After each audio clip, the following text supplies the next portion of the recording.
I am Ferdinand Marcos, and I am the President of the Republic of the Philippines. I stand today on behalf of 110 million Filipinos.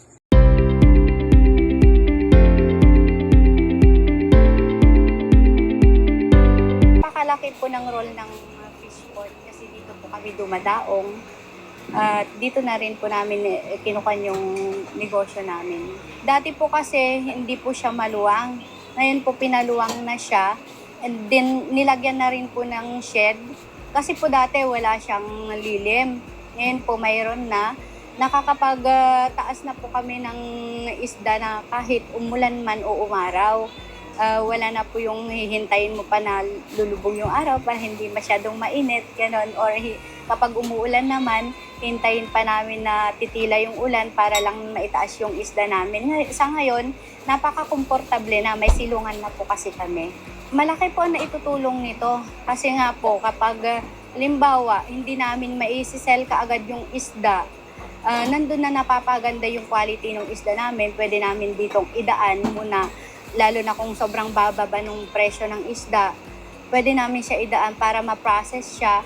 And then, pwede namin isell kapag maganda-ganda na yung presyo ng isda namin. Malaki po talaga yung naitutulong ng fish processing na to or refrigeration. Kasi nga, napapatagal yung buhay ng isda, napapaganda yung kalidad dito. Puso po kaming nagpapasalamat sa ating mahal na Pangulo sapagkat yung suporta niya para sa amin na mga mangingisda ay nandun na binibigay niya. Kaya nga po nagpapasalamat kami kasi mayroon nitong cold storage para kahit papaano po mailagak muna namin yung isda dyan, lalo na kung sa panahong ito na bumababa yung presyo ng aming isda. Yung Fishport sa amin napakahalaga kasi dito kami kumikita, dito kami naghahanap buhay para sa aming mga pamilya, sa aming mga anak. Unang-una, yung safety ng mga nagtatrabaho dito at saka yung mga nakatira dito. Kasi pag yung mga luma na, marami ng mga danger na siya. Kaya pag pinaano siya, nagiging efficient yung pagtrabaho ng mga tao, yung sistema, nagiging maganda. At saka siyempre pag bago, yung mga kumbaga gustong mag-negosyo rin dito, parang maaakit din sila na mag-invest o kaya mag-negosyo rin sa loob. Unang-una, nagpapasalamat tayo sa mahal na Pangulo kasi kahit pa paano nakita niya yung kahalagaan din ng Fishport tsaka ng itong DA, yung Department of Agriculture. Malaking tulong sa mga mangingisda at sa mga magsasaka na nakakapagbigay sila ng magandang trabaho at tulong para sa mga tao. At ito rin Fishport, maganda rin na na-improve kasi yun nga, nakakapagbigay din siya ng kabuhayan sa mga tao na nangangailangan. Then hindi na lahat mag-iisip na pupunta pa sa malayo, andito na mismo sa ating bayan. Ang Sual Fishport ay rehabilitated ngayon, kakatapos lang. Meron tayong makikita nyo sa likuran ko yung ating refrigeration building. No? Meron tayong processing area, blast freezers, 4 na cold storage room. Ito ay moderno, no? Kakatapos lang this month and dito natin ipaprocess yung mostly mga bangus products ng Sual and other areas of Pangasinan, no? And aside from the refrigeration area ay inayos at in-upgrade din natin tong ating pier area doon sa likod naman. In-extend natin, ginawa nating 224 meters, no? May lalim siya na -5 to -6 maximum. So, nakikater din niya yung ating mga mangingisda at ang ating assets ng Bureau of Fisheries and Aquatic Resources. Directly, mas mapagaan sa kanila, lalo na sa ating mga bangus growers dito sa Pangasinan, yung pag-value add ng kanilang mga produkto. Ang PFDE naman ay gumagawa din tayo ng mga market matching to other areas. So, itong mga produkto dito, dadalhin natin sa Navotas Fishing Port din natin at doon natin ma-market match at maibenta doon sa Navotas Fishport Complex. Siguradong magkakaroon ng augmento sa kanilang kita and mas mapapadali nga at mas mapapaayos yung pag-value add ng kanilang mga produkto. Well, ang utos ho ng ating Pangulo ay i-improve lahat ng mga ports natin sa buong Pilipinas at ma-address yung kung sakaling maraming dagsaan ng huli o kaya ang ani ay meron tayong post-harvest na at ma-preserve, no? At so para mag-stabilize ang presyo at of course kumita lalo ang ating mga mangingisda.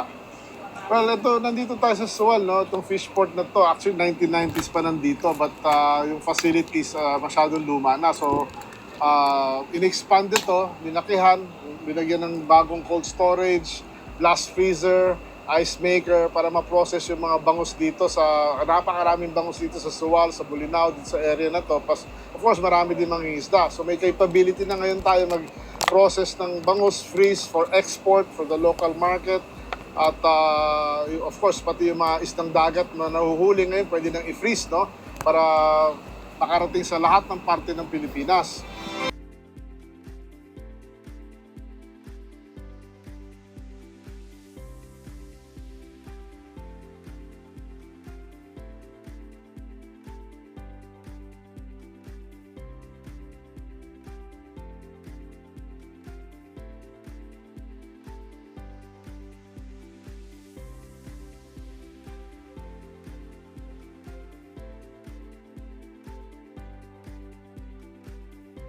Wow, ang ganda guys, oh. Ay, pinaayos kasi lumang-luma na, binago lahat.